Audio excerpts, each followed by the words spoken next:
What is up, guys? My name is Pocketcraft, and today we're going to be talking about the best team for Pokemon Brilliant Diamond and Shining Pearl.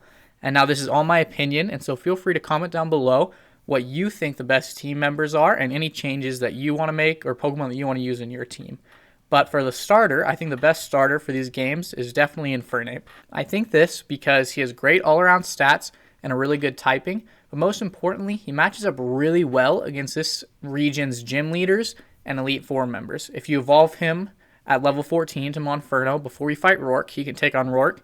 Then he can take on Gardenia, Maylene, Byron, Candice, Aaron. He can take on Lucian's Bronzong without too much issue. He also matches up very well against several of Cynthia's Pokemon, which is really important because, as we all know, she's a very difficult champion to beat. But that's why I think that Infernape is the best starter when playing through these games. For our second Pokemon, we're going to use Staraptor. And now Staraptor is a fantastic all-around Pokemon. We don't know yet if this game includes the Platinum Pokedex or just the Diamond and Pearl. If it includes the Platinum Pokedex, we'd probably replace Staraptor with Togekiss for the added Fairy typing and Togekiss's move pool. However, Staraptor is a fantastic all-around Pokemon. It's got great stats and it has really good matchups against many of the prominent gym leaders and Elite Four members. And so he has a great matchup against Gardenia, Maylene, Aaron of the Elite Four, and Cynthia. Not to mention, he can have access to the ability Intimidate, which can help you win a lot of close fights. So he's definitely one that you're going to want to pick up. For our next team member, I chose a Zoomerile. And now a Zoomerile does not have the best all-around stats of any Pokemon, or not even really that close to it, to be honest. But the thing that makes a Zoomerile so good is its typing. With the Water and Fairy typing, it gets access to a lot of really good moves, but most importantly, it matches up well against so many different Pokemon. And it matches up really well against several of the prominent trainers in this region that you need to beat. For example, it can take on Rourke, it can take on Maylene, it can take on Byron, it can take on Bertha, it can take on Flint, and it can take on several of Cynthia's Pokemon, including her Garchomp.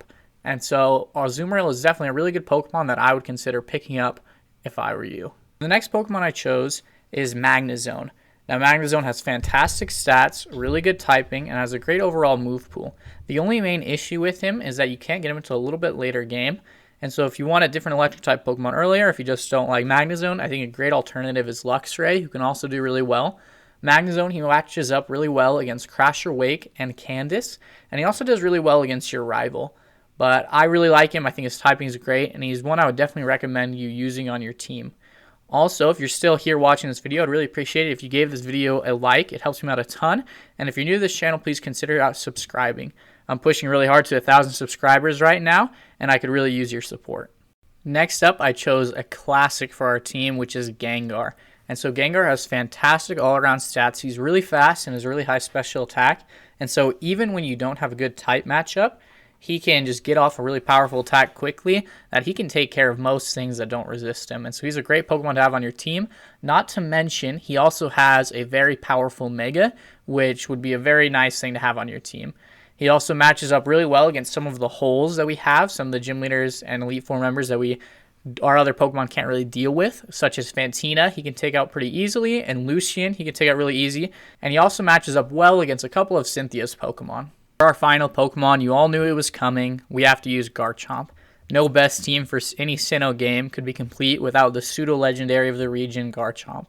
Garchomp has fantastic stats, just like any other pseudo-legendary, and he also has a very powerful Mega, just like Gengar, and so that's definitely something that you're going to want to have on your team in this region.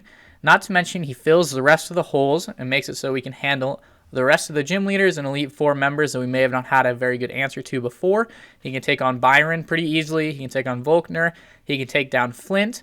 And most importantly, he can take down Cynthia's Garchomp. Because what better way is there to take out a Garchomp than with your own Garchomp? Speaking of the Sinnoh region, I have a Pokemon Platinum Nuzlocke playthrough that I made in preparation for these games coming out. And that'll be coming out very, very soon. So keep your eyes out for that. I'll link it above right now, so if it has already come out, the link will be right there. You should go click it and check that out because that's going to be a really fun series to watch, and it'll help us all get excited for these new games coming out. But that's going to be it for this video. I hope you guys enjoyed it. I know it was a quick one, but I really enjoyed it, and I hope you guys did as well. Let me know down in the comments section what you're going to use as your team in these games, and I hope you guys have a fantastic rest of your day, and I'll catch you all in that next video.